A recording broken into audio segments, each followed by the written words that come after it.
Mask man ಚಿನ್ನಯ್ಯಗೆ ವೈದ್ಯಕೀಯ ಪರೀಕ್ಷೆ ನಡೆಸಲಾಗ್ತಾ ಇದೆ. ಆಸ್ಪತ್ರೆಗೆ ಈಗಾಗಲೇ ಕರ್ಕೊಂಡು ಹೋಗಿದ್ದಾರೆ ಎಸ್ಐಟಿ ಅಧಿಕಾರಿಗಳು. ವೇಟ್ ಮಾಡ್ತಾ ಇದ್ದಾರೆ.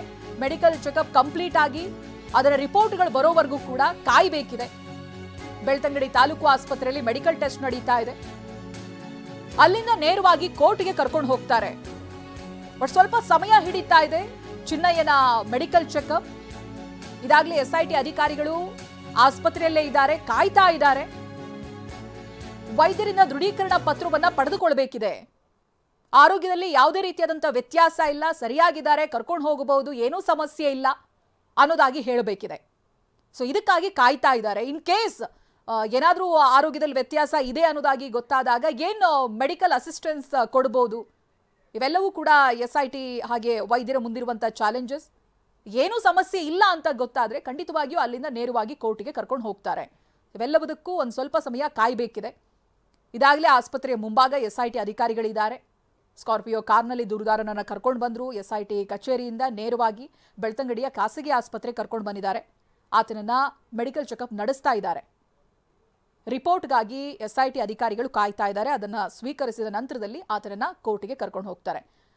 ಪೃಥ್ವಿ ಇದ್ರ ಬಗ್ಗೆ ಮಾಹಿತಿಯನ್ನ ಕೊಡ್ತಾ ಹೋಗ್ತಾರೆ. ಪೃಥ್ವಿ, ಆಸ್ಪತ್ರೆ ಮುಂಭಾಗನೇ ಇದ್ದೀರಾ ನೀವು. ಸೊ ಇನ್ನೆಷ್ಟು ಸಮಯ ತಗೋಬಹುದು, ಏನ್ ಗೊತ್ತಾಗ್ತಾ ಇದೆ ಪೃಥ್ವಿ?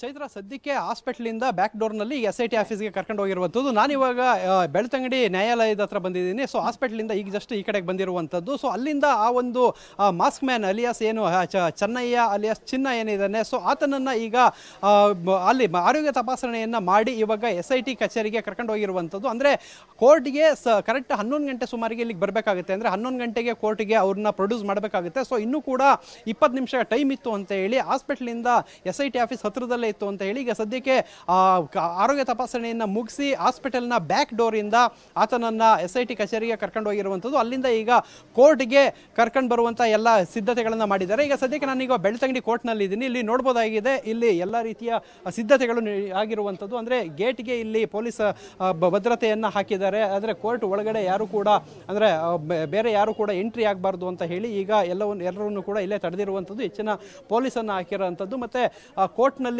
ಎಲ್ಲ ಕೂಡ ಕುತೂಹಲದಿಂದ ಕಾಯ್ತಾ ಇದ್ದಾರೆ. ಒಳಗಡೆ ಏನು ನ್ಯಾಯಾಧೀಶರು ಬಂದ ತಕ್ಷಣ ಇವರು 11 ಗಂಟೆ ಸರಿ ಸುಮಾರಿಗೆ ಆತನನ್ನ ಕರೆದುಕೊಂಡು ಬರ್ತಾರೆ. ಕರ್ಕೊಂಡು ಬಂದು ಆತನನ್ನ ಹಾಜರುಪಡಿಸ್ತಾರೆ.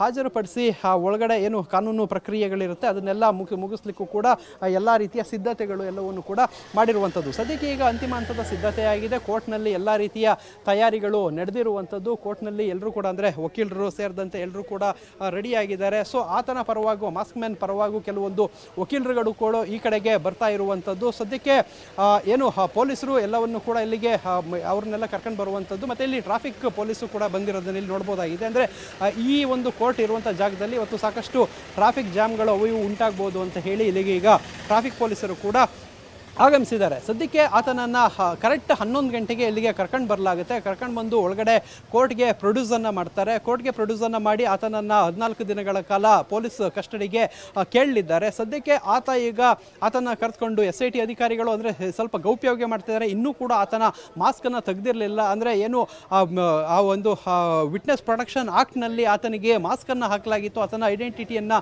ರಿವೀಲ್ ಮಾಡಿರಲಿಲ್ಲ. ಸದ್ಯಕ್ಕೆ ಈಗ ಆತನ ಏನು ವಿಟ್ನೆಸ್ ಪ್ರೊಟೆಕ್ಷನ್ ಆಕ್ಟ್ ರದ್ದಾಗಿರೋದ್ರಿಂದ ಆತನ ಐಡೆಂಟಿಟಿಯನ್ನು ರಿವೀಲ್ ಮಾಡ್ಬೋದು. ಆದರೂ ಕೂಡ ಇನ್ನೂ ಮಾಸ್ಕನ್ನು ಅವರು ತೆಗೆದಿರಲಿಲ್ಲ. ಸೊ ಆತನನ್ನು ಈಗ ಏನು ಆಸ್ಪತ್ರೆಗೆ ಕರ್ಕೊಂಡು ಬಂದಂಥ ಸಂದರ್ಭದಲ್ಲಿ ಆತನಿಗೆ ಮಾಸ್ಕನ್ನು ಹಾಕಲಾಗಿತ್ತು. ಸೊ ಆ ಮಾಸ್ಕನ್ನು ಹಾಕಿ ಕರ್ಕೊಂಡು ಬಂದು ಹಾಸ್ಪಿಟ್ಲಲ್ಲಿ ಆರೋಗ್ಯ ತಪಾಸಣೆಯನ್ನು ಮಾಡಿರುವಂಥದ್ದು. ಅದರ ರಿಪೋರ್ಟ್ ಕೂಡ ಈಗ ಬಂತು. ಅಂದರೆ ಆರೋಗ್ಯ ತಪಾಸಣೆಯನ್ನು ಮಾಡಿದಂಥ ಸಂದರ್ಭದಲ್ಲಿ ಆತನ ಫಿಟ್ನೆಸ್ ಸರ್ಟಿಫಿಕೇಟ್ ಏನಿರುತ್ತೆ ಅದನ್ನು ಇಮಿಡಿಯೇಟ್ ಅಲ್ಲೇ ಪೊಲೀಸರು ಕೂಡ ವೈದ್ಯರು ಅಲ್ಲೇ ಪೊಲೀಸವರಿಗೆ ಕೊಡ್ತಾರೆ.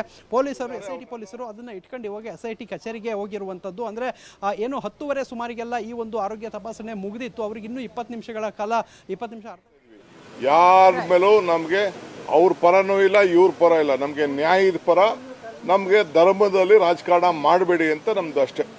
ಅನನ್ಯ ಭಟ್ ನನ್ನ ಮಗಳೇ ಅಲ್ಲ ಅನ್ನುವಂತ ಮಾತನ್ನ ಈಗ ಸುಜಾತ ಭಟ್ ಹೇಳ್ತಾ ಇದ್ದಾರೆ. ಅದನ್ನೆಲ್ಲ ನನ್ನ ಹೋಮ್ ಮಿನಿಸ್ಟರ್ ನೋಡ್ತಾರೆ. ನಮ್ಮ ಪಕ್ಷದ್ದು ಈಗ ನಾವು ಇದನ್ನ ಮಾಡ್ಬೇಕಲ್ರಿ, ಎಲೆಕ್ಷನ್ಗೆ ಎಲ್ಲ ಪ್ರಿಪ್ರೇಷನ್ಸ್ ಮಾಡಬೇಕಲ್ಲ. ಕೋರ್ಟ್ ಹೇಳಿದ ಮೇಲೆ ನಾವು ಇದನ್ನ ಮಾಡಬಾರ್ದು. ಅದಕ್ಕೆ ಕರೆದು ನಿಮ್ಮ ಜವಾಬ್ದಾರಿನ ನಾವು ಹಂಚ್ತಾ ಇದೀವಿ ಅಷ್ಟೇ. ಆಮೇಲೆ ಮಾತಾಡೋಣ.